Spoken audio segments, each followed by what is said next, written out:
കടൽക്കൊല കേസിൽ അന്തർദേശീയ ആർബിട്രേഷനായുള്ള ഇറ്റലിയുടെ നീക്കത്തിനെതിരെ നിലപാട് കടുപ്പിക്കാൻ കേന്ദ്ര സർക്കാർ തീരുമാനം. ഇറ്റലിയിൽ കഴിയുന്ന നാവികനെ പരമാവധി 3 മാസത്തിനകം തിരിച്ചെത്തിക്കണമെന്ന് ഇന്ത്യ അന്ത്യശാസനം നൽകും. ഇന്ത്യയിൽ കഴിയുന്ന നാവികനെ കൂടി വിട്ടയക്കണമെന്ന ഇറ്റലിയുടെ ആവശ്യം കേന്ദ്ര സർക്കാർ തള്ളി. ഇതിനിടെ അന്താരാഷ്ട്ര ട്രൈബ്യൂണലിൽ നാവികനെ വിട്ടയക്കാൻ പ്രത്യേക അപേക്ഷ സമർപ്പിക്കാൻ ഇറ്റലി നടപടി തുടങ്ങി. ദില്ലിയിൽ ചേർന്ന ഉന്നതതല യോഗത്തിലാണ് തീരുമാനം. കടൽക്കൊല കേസിലെ ഇന്ത്യ ഇറ്റലി തർക്കത്തിന് മൂർച്ച കൂട്ടിക്കൊണ്ടാണ് അന്താരാഷ്ട്ര ആർബിട്രേഷനുമായി ബന്ധപ്പെട്ട ഭിന്നത.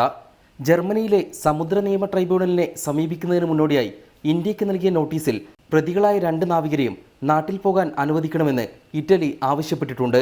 ആർബിട്രേഷൻ തീരും വരെ പ്രതികളെ സ്വതന്ത്രരാക്കിയില്ലെങ്കിൽ ഇക്കാര്യത്തിൽ ഇടക്കാല ഉത്തരവിനായി ട്രൈബ്യൂണലിൽ പ്രത്യേക അപേക്ഷ നൽകുമെന്നാണ് ഭീഷണി. എന്നാൽ ഇറ്റലിയുടെ ആവശ്യത്തിന് വഴങ്ങേണ്ടതില്ലെന്നാണ് ആഭ്യന്തര നിയമ വിദേശകാര്യ മന്ത്രാലയങ്ങൾ ധാരണയിലെത്തിയിരിക്കുന്നത്. ട്രൈബ്യൂണലിൽ ഇടക്കാല ഉത്തരവ് ആവശ്യപ്പെട്ടാൽ അതിനെതിരെ വാദമുയർത്തും. നിലവിൽ ചികിത്സയ്ക്കായി ഇറ്റലിയിൽ കഴിയുന്ന നാവികൻ മാസിമിലിയാനോ ലാത്തോറയെ തിരിച്ചെത്തിക്കുന്നതിന് പരമാവധി 3 മാസത്തെ സാവകാശം കൂടിയേ അനുവദിക്കാനാകൂ.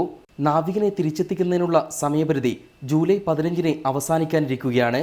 ഒക്ടോബറോടെ ലാത്തോറയെ തിരിച്ചെത്തിച്ചില്ലെങ്കിൽ കടുത്ത നടപടികളിലേക്ക് നീങ്ങും. അഡീഷണൽ സോളിസിറ്റർ ജനറലിന്റെ നിയമോപദേശത്തിന്റെ അടിസ്ഥാനത്തിലാണ് കേസിലെ തുടർ നടപടികൾ സംബന്ധിച്ച കേന്ദ്ര സർക്കാർ തീരുമാനം. തിങ്കളാഴ്ച സുപ്രീം കോടതി കേസ് പരിഗണിക്കുമ്പോൾ കേന്ദ്ര സർക്കാർ കോടതിയെ നിലപാടറിയിക്കും. M Unnikrishnan, reporter, Delhi.